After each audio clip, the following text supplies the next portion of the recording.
So you've heard the chilling stories of insurance nightmares in Florida, unethical insurance providers, shocking clauses, and frightening fine print. But have no fear, first-time homeowners. I'm Brett with the Roof and Solar Pros, and I'm here to guide you guys out of the darkness into picking the right insurance company by helping you avoid these 7 mistakes that most new homeowners make when purchasing insurance here in the state of Florida. So let's get into it. Insurance. One of those things we all hate to pay for, but proves to be a necessary evil when things like this,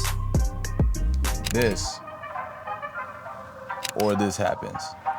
So since we have to reluctantly pay for it, we might as well make sure we're not throwing our money out the window by making a few simple mistakes. So mistake number 1 is not researching your insurance provider. So just like you want to buy a home without looking inside of it, you never really want to buy insurance without peeking behind the curtains of your provider. So it's kind of like this. Imagine you're on a sinking ship and you frantically rush to the life raft that you thought you had prepared and had double checked and triple checked, only to find out it's full of holes. Well, my friend, that's what a bad insurance provider can feel like. So research isn't just about the price, but it's about security. Because when disaster strikes, your provider is supposed to become your life raft. Now, one of the things you want to do is you want to be sure to check the reviews and the licenses of the provider and or the broker that you decide to work with. And another good hack that they won't tell you about to use would be to check with local restoration companies, because every insurance carrier and agent can claim to be the best or offer the best service, and you really honestly wouldn't know or have a solid reference to use unless you filed multiple claims with them. So restoration professionals like loss consultants, public adjusters, roofing companies, water restoration companies, these companies all work with insurance companies fighting for the side of the homeowner on a daily basis and would have a more of an insider's perspective when it comes to knowing which carrier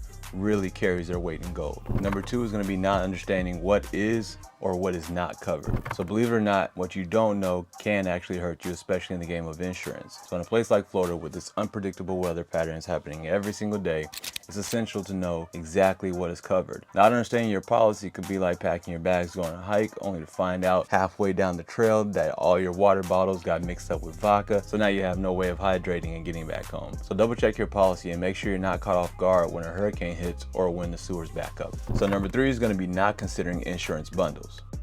So we've all heard the phrase, don't put all your eggs in one basket. However, with insurance, more often than not, it's actually best that we do exactly that, because bundling doesn't just streamline your paperwork. It's a ticket to potentially huge savings, and on top of that, you get the added benefits of only having to call and deal with one insurance provider. All right, tip number 4 is going to be forgetting to do a household inventory.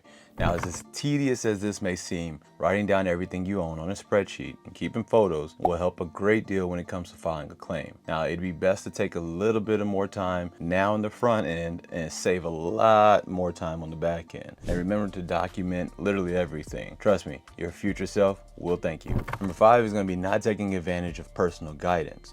Now, navigating the world of insurance without guidance is kind of like driving in a foreign country without any GPS or asking for any help. You just get in the car and go. Not sure on where you plan on going, but if you have a specific destination in mind, you're probably not going to get there anytime soon. A good insurance agent is like your GPS. Their experience and expertise and insights can guide you away from potential wrong turns and instead towards the best choices for your unique situation. Number 6 is going to be opting for the lowest deductible. Now, even though we all love savings, or instant savings in this case, however, with deductibles, the bigger picture is key. So think of your deductible as a seesaw. On one side, you've got your monthly premiums, and on the other side, you have your one-time out-of-pocket costs for if or when disaster strikes. Now, finding the right balance between the two could mean substantial savings in the long run. Now, this is of course going to be based on your personal financial situation. However, when making this decision, it's always best to think long term. And last but not least is going to be number 7, choosing actual cash value over replacement cash value coverage.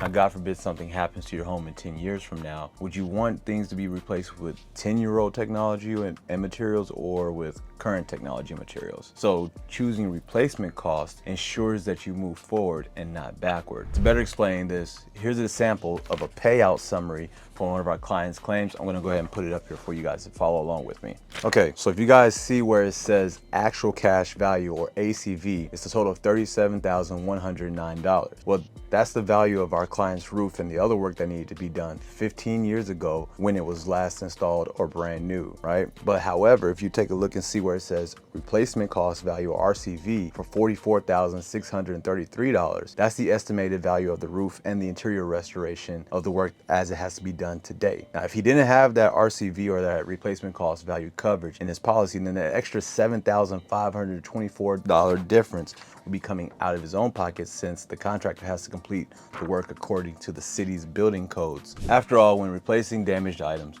you want to get the latest version, not the old depreciated value, so you have the most value if you were to decide to sell your home or your property. So investing in replacement costs is more like an investment in your future comfort. Now, if you found this video helpful, please go ahead and give it a thumbs up, because it helps to reach more homeowners just like yourself. And maybe you've faced an insurance issue or two on your own.